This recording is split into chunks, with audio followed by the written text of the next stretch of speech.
जी अस्सलाम वालेकुम क्लास। जी स्टूडेंट्स, आज हम लोगों ने स्टार्ट करना है अपना topic evaluating determinants by row reduction. 2.2 है आपके पास, ये सेकंड चैप्टर का सेकंड टॉपिक है। आज हम ये डिस्कस करेंगे evaluating determinant by row reduction. Evaluate करना है डिटर्मिनेंट को, हमने डिटर्मिनेंट को सॉल्व आउट करना है, फाइंड आउट करना है, उसको ओपन करेंगे हम बाय रो रिडक्शन से। रो रिडक्शन मेथड से, रो रिडक्शन मेथड कौन सा होता है जो हम ने फर्स्ट चैप्टर में देखा था। और रो को डिक्रीज करते जाना है, फर्स्ट रो को सेकंड के साथ सॉल्व करें, सेकंड को थर्ड के साथ सॉल्व करके। तो वो जो मेथड हमने रिडक्शन वाला पढ़ा था उसको फॉलो करते हुए हमने डिटर्मिनेंट्स को इवेल्युएट करना है। ठीक है, उसके लिए ये एक प्रॉपर्टी है, थ्योरम नंबर 2.2.2, ये नोट करें। If A be square matrix, अगर आपके पास ए कोई सा भी स्क्वायर मैट्रिक्स है, एक पॉइंट नोट रखें इसमें कि आपने जो भी डिटर्मिनेंट की सॉल्व करना है उसमें रोज और कॉलम्स के तरह इक्वल होगी, स्क्वायर मैट्रिक्स होगा वो। तो जो भी आपने इसकी डेफिनेशन पुट करनी है उसमें आपने मेंशन करना है कि स्क्वायर मैट्रिक्स है ये। ठीक है, then determinant of A is equal to determinant of A transpose. अगर आपके पास कोई मैट्रिक्स, स्क्वायर मैट्रिक्स गिवन है तो उस पे ये प्रॉपर्टी जो है वो सेटिस्फाई करती है। आप बेशक पहले उसका डिटर्मिनेंट ले लें या ट्रांसपोज लेके डिटर्मिनेंट ले लें, उसका आंसर इक्वल आएगा। इसको अभी हम प्रूव भी करेंगे कि कैसे इक्वल आता है। सेकंड, ये ऑपरेशंस हैं जो आप लोगों ने अप्लाई करने हैं रो रिडक्शन मेथड्स में, ये नोट करें टेबल नंबर 1 में। फर्स्ट में आपके पास देखिए ये मैट्रिक्स दिया हुआ है A11, A12, A13, A21, ये सारी वैल्यूज हैं। तो फर्स्ट में हर वैल्यू के साथ K भी दिया गया है।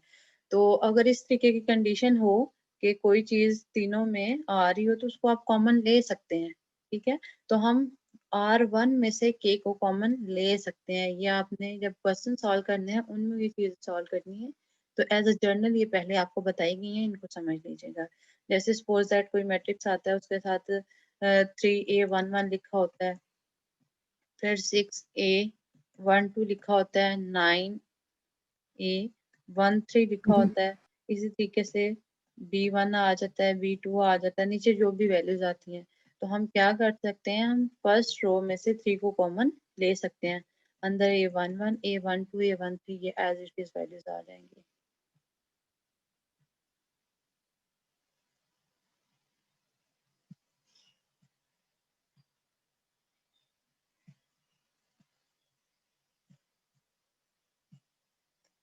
Next one, second property. Second में आप लोगों ने क्या देखना है कि अगर आप A21, A22, A23 है, फिर A11, A12, A13 है, लेकिन इस साइड पे क्या आ रहा है, A11, A12, A13। कि आपने अगर रोज को इंटरचेंज किया है तो देन इंटरचेंज जो आपने करना है उसका साथ में क्या आएगा, माइनस आएगा। आपने फर्स्ट रो को सेकंड के साथ इंटरचेंज किया है, फर्स्ट को सेकंड के साथ जब आपने इंटरचेंज किया है तो वो जो इंटरचेंज करेंगे वो माइनस का साइन यहाँ पे देगा। तो आपने स्टार्ट में माइनस का साइन लगा देना है, ये माइनस का साइन लगा हुआ है।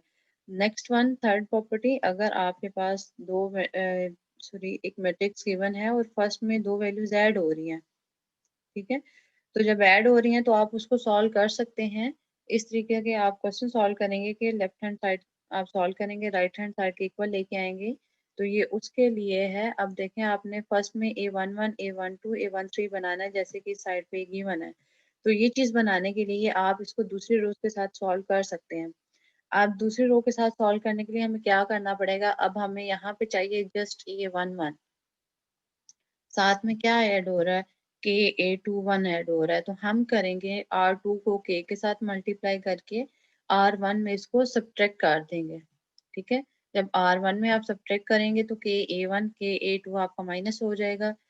देखें, जैसे इसको भी K के साथ मल्टीप्लाई कर दें, इसको भी कर दें, थर्ड को भी कर दें, और उसको 1 में जब आप माइनस करोगे तो KA21 आएगा। तो इसको और आपने इसको माइनस कर देना दोनों को, तो जस्ट A11 रह जाएगा। तो वो राइट हैंड साइड के इक्वल आ जाएगा। ठीक है, इस तरीके से आपने ये प्रॉपर्टी यहाँ पे अप्लाई कर सकते हैं। जब क्वेश्चंस में सॉल्व करना है तो ये चीज आप यहाँ पे अप्लाई करेंगे। ये मोस्ट इम्पॉर्टेंट प्रॉपर्टीज थी जो आप लोगों ने नेक्स्ट क्वेश्चन में सॉल्व आउट करने हैं। प्रोपोर्शनल रो और कॉलम। अब ये रोज और कॉलम आपके पास स्क्वायर मैट्रिक्स गिवन है, इनको रो रिडक्शन मेथड से सॉल्व करना है। एग्जांपल नंबर 3 गिवन है, इसको थोड़ा सा देख लें, आपको आइडिया हो जाएगा ताकि एक्सरसाइज करने में फिर आसानी हो जाए। Using row reduction to evaluate our determinant. अब आपने रो रिडक्शन को यूज करते हुए डिटर्मिनेंट को एवेल्युएट करना है। अब देखें डिटर्मिनेंट को एवेल्युएट हम वैसे भी कर सकते हैं, फर्स्ट रो को एक्सपेंड करके जीरो लिखेंगे, फिर इसको इस रो को भी डिलीट कर दें, इसको भी कर दें, तो नेक्स्ट क्या आता है -6 9 6 और 1। ये मेथड जो हमने पिछली क्लास में पढ़ा था। फिर -1 लगा के इस रो को भी कॉलम को डिलीट करके तो आप बाकी क्या लिखोगे, मैट्रिक्स 3 9 2 और 1। ठीक है, इस मेथड से भी उसको हम कर सकते हैं, लेकिन यहाँ पे इन्होंने हमें बाउंड कर दिया है कि आपने रो रिडक्शन मेथड ही अप्लाई करना है। ठीक है, तो रो रिडक्शन मेथड की जब बात की जाएगी तो आपने उसको इस तरीके से सॉल्व करना है। स्टार्ट करते हैं इसका सोल्यूशन। आपने क्या करना है, कोशिश करनी है कि यहाँ पे फर्स्ट एंट्री क्या होनी चाहिए, 1 होनी चाहिए। आपने वही काम करना है, या इसको रिड्यूस में चेंज करते जाएं या रिड्यूस एचुलन फॉर्म में चेंज करते जाएं, ताकि जितनी भी एंट्री जीरो हो जाएंगी फिर उसका डिटर्मिनेंट लेना आसान हो जाएगा। तो सबसे पहले आपने माइंड में बात रखनी है कि यहाँ पे आपकी ट्राई होनी चाहिए कि आइडेंटिटीज के अलावा बाकी जितनी भी वैल्यूज एंट्रीज है यहाँ पे वो जीरो हो जाएं। आप फर्स्ट पे देखें, यहाँ पे जीरो आता है तो हमें जीरो नहीं चाहिए, हमें तो यहाँ पे चाहिए 1।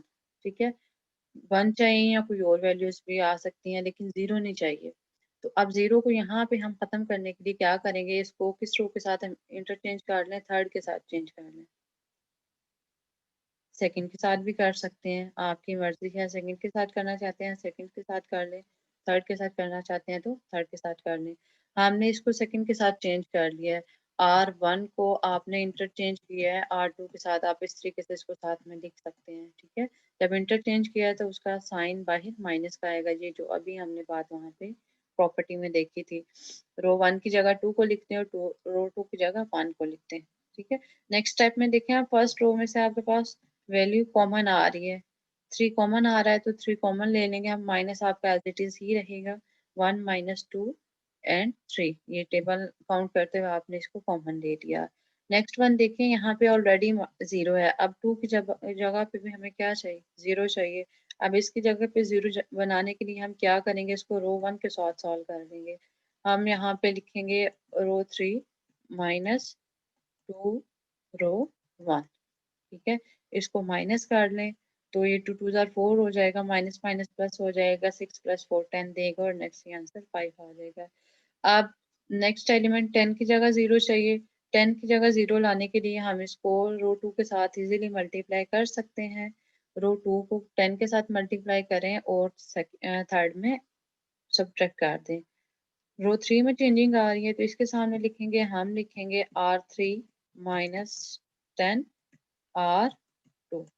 ठीक है, इसको करने के बाद आपने यहाँ पे भी जीरो आ जाता है और नेक्स्ट लास्ट वाली एंट्री हमारी क्या आंसर देती है, -55।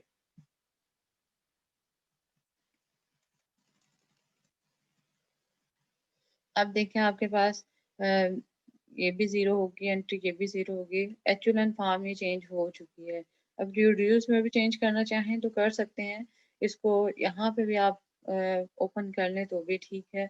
अब लास्ट वाले एंट्री में से देखें -55 कॉमन आ सकता है, ये भी जीरो है ये भी जीरो है, तो आप इसको -55 से कॉमन ले सकते हैं। हमने लास्ट वाली रो से -55 कॉमन ले लिया तो क्या रह जाता है, 1 रह जाता है।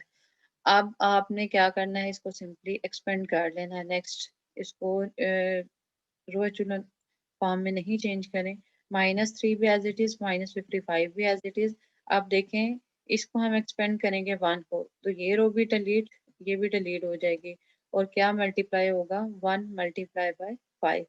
1 × 1 -5 × 0 करेंगे तो क्या आ जाएगा, जीरो। तो ये आपको 1 आंसर देगा। 1 को -55 से -3 से मल्टीप्लाई करें तो 165 आता है।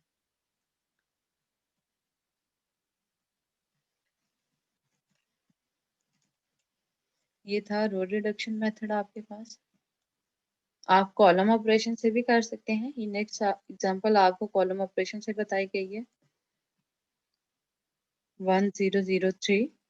आप इसको भी आप एक्सपेंड कर सकते हैं। रो रिडक्शन मेथड इसमें पहले अप्लाई करें, सॉरी कॉलम रिडक्शन मेथड इसमें अप्लाई करें। कॉलम 4 को माइनस कर दें कॉलम 1 में से 3 के साथ मल्टीप्लाई करके, तो ये वाला सारा कॉलम आपका 0 हो जाएगा, लास्ट पे 26 आता है। तो देन आप इसको एक्सपेंड कर सकते हैं जैसे हमने रो को किया, तो ये भी आपको वही सेम आंसर देगा। रो से कर लें कॉलम से कर लें, एक ही बात है।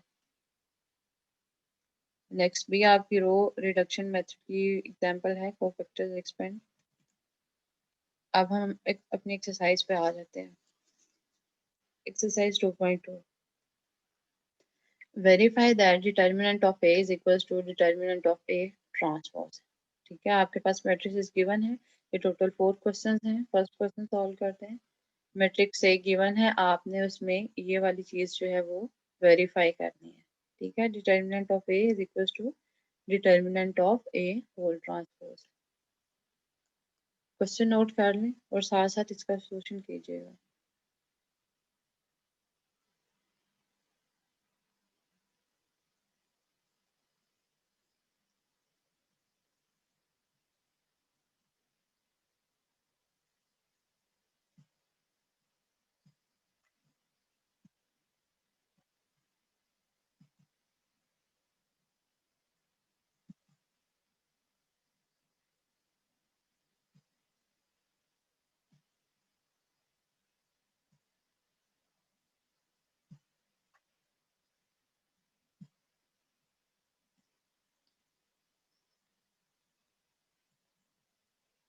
स्लाइड शेयर हो रही होगी आपके साथ। मैट्रिक्स हमारे पास गिवन है। हमने प्रॉपर्टी यहाँ पे क्या वेरीफाई करनी है, determinant of A is equals to determinant of A transpose. ठीक है, पहले हम लेफ्ट हैंड साइड इसको सॉल्व कर लेंगे।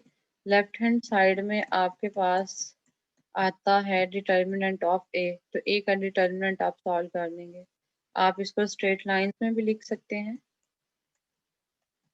सॉरी 1 और 4, और डिटर्मिनेंट डी टी भी करके लिख सकते हैं साथ में। जैसे ये मैट्रिक्स लिखा हुआ है इसके साथ डी ई टी लिख लें और साथ में ब्रैकेट्स आप एज इट इज लगा दें।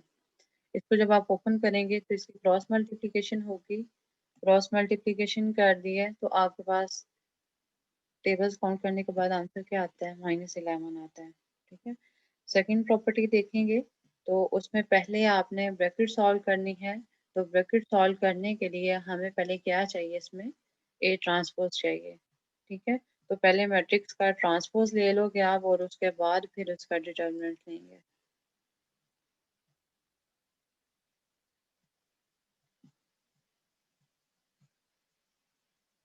अब हम राइट हैंड साइड सॉल्व करेंगे।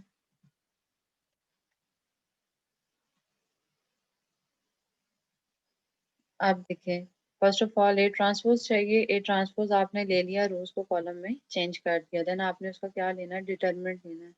अब इसका जब आपने डिटर्मिनेंट लेना है तो आप इसको पहले इस तरीके से लिखोगे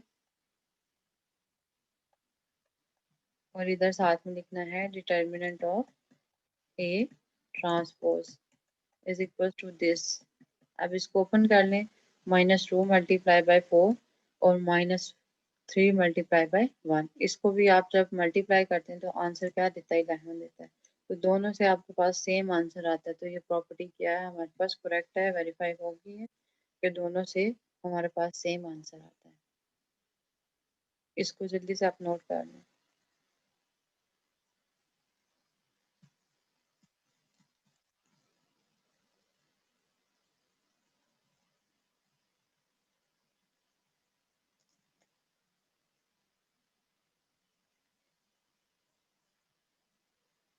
नोट करके बताएं जल्दी।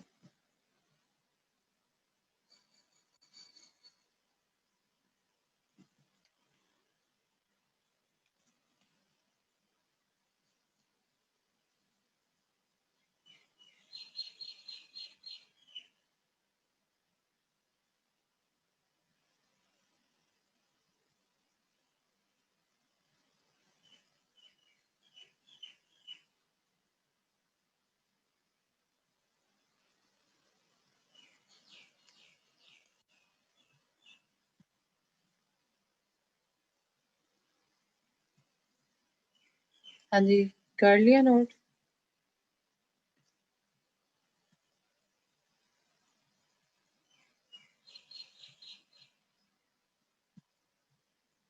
जी नेक्स्ट कर दो स्लाइड।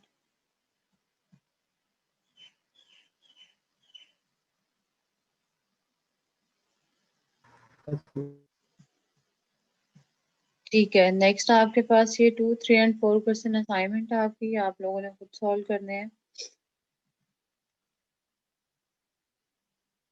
नेक्स्ट देखें, find the determinant of the given elementary matrices by inspection. आपने क्या करना है, गिवन मैट्रिक्स को एलिमेंट सॉरी गिवन डिटरमिनेंट को एलिमेंट्री मैट्रिक्स बाय एक्सपेंशन से इसको सॉल्व करना है।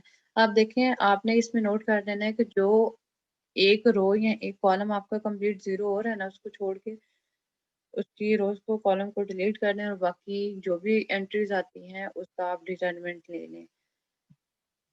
एक स्टेप का ये क्वेश्चन है, इधर ही सॉल्व करवा रही हूँ। जैसे फर्स्ट रो को हम जब एक्सपेंड करेंगे तो क्या आएगा, 1 आ जाएगा। 1 इस रो को भी डिलीट कर दें, इस कॉलम को भी डिलीट कर दें तो बाकी क्या आ जाता है, 1 0 0 0 -5 0 0 0 एंड 1। ठीक है, अब देखें ये 3 × 3 का आ रहा है, तो 1 को जब आपने करना है तो क्या आना है, 1 ही आना है। तो इसको अगेन एक्सपेंड कर लें। अगेन जब हम करेंगे तो फिर इस फर्स्ट रो को फिक्स करेंगे, 1 आ जाएगा। बाकी वैल्यूज क्या आ जाती हैं, इस रो को भी डिलीट कर दें और इस कॉलम को भी डिलीट कर दें। बाकी क्या आता है, -5 0 0 एंड 1। ठीक है, इसको मल्टीप्लाई कर लें। 1 आपका बाहर आता है, -5 को 1 से मल्टीप्लाई करेंगे तो क्या आएगा, -5 आएगा। -0 को 0 से करेंगे तो 0 आ जाएगा। -5 को आप 1 से मल्टीप्लाई करोगे तो हमें क्या आंसर मिलेगा, -5 आंसर मिलेगा।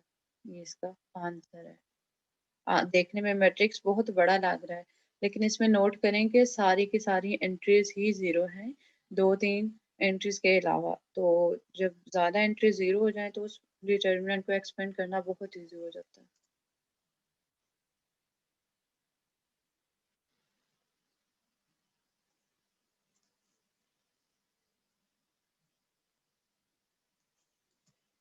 हाँ जी, कर लिया नोट।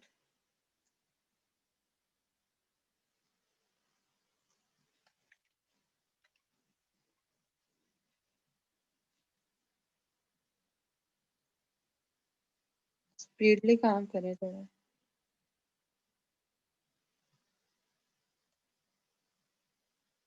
स्क्रीनशॉट ले लें अगर टाइम कम है।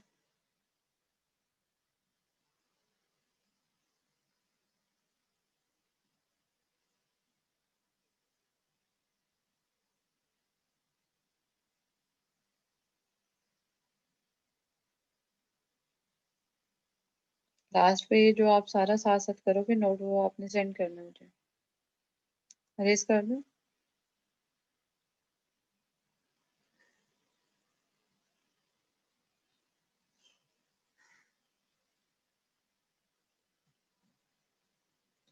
हाँ जी, नेक्स्ट देखिए, evaluating the determinant of the matrix 9 to 14 by first reduction the matrix to row echelon form and then using some combination of row operation and cofactor expansion।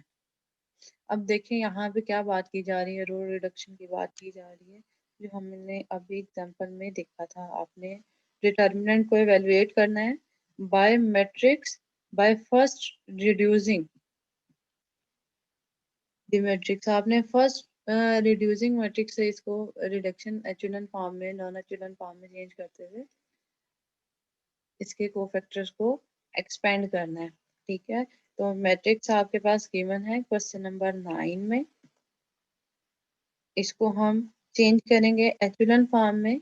Row एचुलन form में बोला गया, एचुलन form में बोला गया तो हम reduce एचुलन form में नहीं जाएंगे, एचुलन फॉर्म तक ही इसको कंप्लीट करेंगे। एचुलन फॉर्म तक कंप्लीट करने के बाद बाकी जो कोफैक्टर्स रह जाते हैं उसको आपने एक्सपेंड करना है। क्वेश्चन नंबर 9 नोट करें।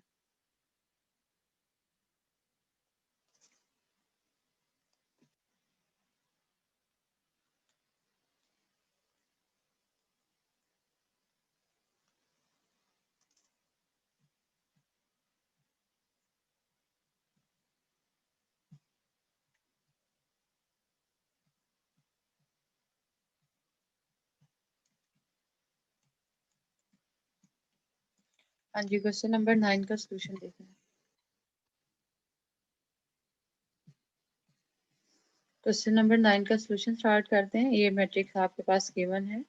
अब देखें, आपने वही जो प्रॉपर्टी पढ़ी थी उसी को फॉलो करना है। सबसे पहले चेक करना है कि फर्स्ट एलिमेंट आपका यहाँ पे फर्स्ट एंट्री जीरो नहीं होनी चाहिए, वो जीरो हमारे पास नहीं है। ठीक है, देन देखें फर्स्ट रो में से क्या कॉमन आ रहा है। फर्स्ट रो में से आपके पास 3 कॉमन आ रहा है, तो हमने फर्स्ट रो में से 3 को कॉमन ले लिया। 3 को कॉमन ले लिया तो 3 1 जार 3 आ जाएगा, 3 2 जार 6 आ जाएगा, 3 3 जार 9 आ जाएगा। बाकी दोनों रोज आपकी एज इट इज रहेंगी। आप जरूरी नहीं है कि पूरे मैट्रिक्स में से ही आप कॉमन ले सको, एक रो में से भी कॉमन ले सकते हैं, लेकिन एक रो की सारी एंट्रीज में से कॉमन आना चाहिए। या अगर कॉलम में से ले रहे हैं तो एक कॉलम की सारी एंट्रीज में से कॉमन आना चाहिए। फर्स्ट रो में से हमने 3 को कॉमन ले लिया तो देन हमारे पास ये वाला मैट्रिक्स आ जाता है। अब देखें, फर्स्ट पे 1 आपके पास गिवन है। नेक्स्ट आपने 2 की जगह क्या बनाना है, -2 की जगह 0 हमें चाहिए। तो -2 की जगह 0 बनाने के लिए हम इसको रो 1 के साथ सॉल्व करेंगे। तो हम यहाँ पे क्या लिख सकते हैं, रो 2 प्लस रो 1। आपने ऐड करना है, क्यों ऐड करना है, क्योंकि इसके साथ ऑलरेडी माइनस है। तो जब इस 2 1 को मल्टीप्लाई करेंगे तो +2 करेंगे, -2 + 2 तो 0 हो जाएगा। ठीक है, नेक्स्ट 7 माइनस आपने जब 2 के साथ मल्टीप्लाई करेंगे तो 4 आएगा, तो यहाँ पे हमें क्या आंसर देगा, 3 आंसर देगा। नेक्स्ट -2 जब आपने लेना है, -2 + 6 आएगा, तो ये हमें क्या आंसर देगा, 4। ठीक हो गया। लास्ट वाली रो को एज इट इज आपने पुट कर देना है।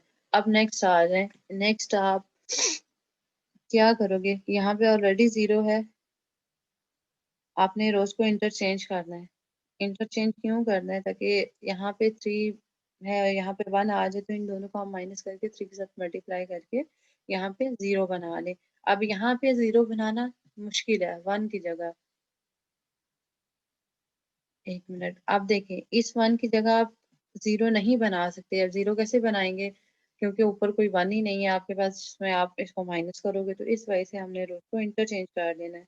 ठीक है, जब रोज को आपने इंटरचेंज करना है तो उसका साथ में क्या आएगा, -1 आ जाएगा। आपने रो 2 को रो 3 के साथ इंटरचेंज किया है, तो उसको इस तरीके से लिखेंगे।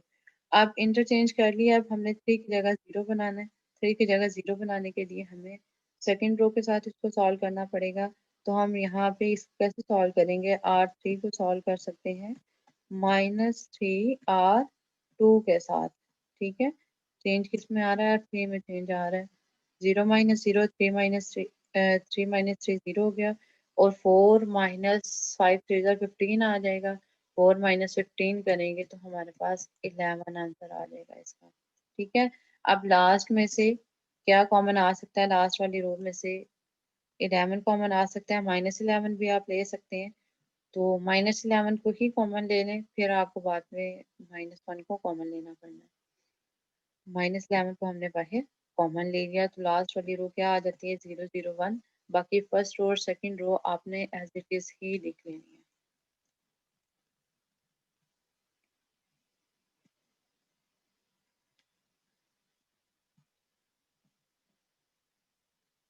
हाँ जी, अब देखिए इसको हमने रो एचेलन फॉर्म में चेंज कर दिया। लोअर ट्रायंगुलर वैल्यूज आपकी दोनों क्या आ गई हैं, 0। तीनों एंट्रीज आपकी 0 बन गई हैं। अब हम इसको एक्सपेंड कर लेंगे। फर्स्ट रो को आप फिक्स करोगे, फर्स्ट कॉलम को भी आप फिक्स कर लोगे, तो देन क्या वैल्यूज आ जाती हैं, 1 5 0 एंड 1 बच जाता है। ये वाला आपके पास मैट्रिक्स रह जाएगा। तो 1 × 1 करेंगे तो 1 आ जाएगा, 5 × 0 करेंगे तो क्या आंसर हमें देगा, 0 देगा।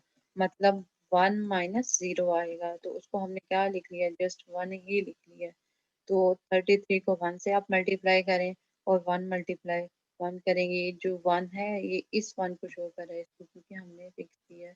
नेक्स्ट ये वाला 1 मल्टीप्लाई इससे हो रहा है, तो हमें ये फाइनली क्या आंसर देगा, 33 आंसर देगा।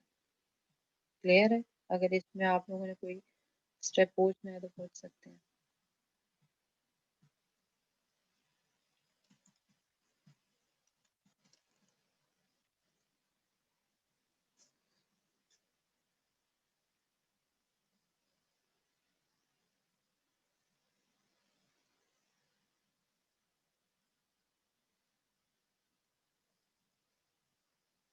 इसको नोट भी कर लें जल्दी से।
हाँ जी, नोट कर लिया, तो नेक्स्ट स्टार्ट करवाऊँ?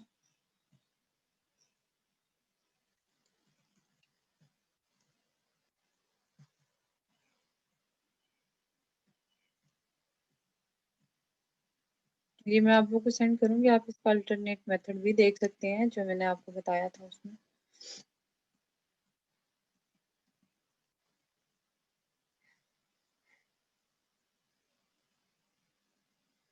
आफ्टर 5 मिनट्स आपका सेशन ओवर हो जाएगा, आपने अगेन ज्वाइन कर लेना है सबने। हाँ जी students, next question number 10, 11, 12, 13, 14, same यही चीजें हैं सारी। ठीक है, तो आप लोगों ने ये आपको प्रैक्टिस करनी है, इनकी प्रैक्टिस करें। ये सारे आपने मुझे चेक करवाने हैं, अगर कोई मिस्टेक होगी तो देन आपको मैं वो करेक्शन करवा दूंगी। ठीक। Next question number 15 to 22, evaluate the determinants given that। आपके पास डिटर्मिनेंट्स गिवन है और ये एक डिटर्मिनेंट गिवन है, आपने हर डिटर्मिनेंट को सॉल्व करके इसके इक्वल लेके आना है। अगेन बात रिपीट कर रही हूँ, जो क्वेश्चन गिवन है वो सारे डिटर्मिनेंट्स इस डिटर्मिनेंट के इक्वल लेके आने हैं। जो मैट्रिक्स गिवन है ABCD EFGHI वाला, इसके इक्वल लेके आने हैं। देन उसका आंसर फिर हम वहां पे क्या पुट करेंगे, -6 पुट करेंगे। ठीक है, अब वो मैट्रिक्स क्या गिवन है, ये आपके पास मैट्रिक्स गिवन है। 15 क्वेश्चन है, 16 है, ये ऑनवर्ड 22 क्वेश्चन हैं इसके टोटल। तो हर मैट्रिक्स को हम सॉल्व करेंगे और किसके इक्वल लेके आएंगे, इस मैट्रिक्स के इक्वल लेके आएंगे, इस मैट्रिक्स के इक्वल। ठीक है, तो फिर जब ये इक्वल आ जाएगा तो उसकी जगह हम -6 को पुट करेंगे। तो क्वेश्चन नंबर 15 से स्टार्ट करते हैं। क्वेश्चन नंबर 15 नोट कर लें।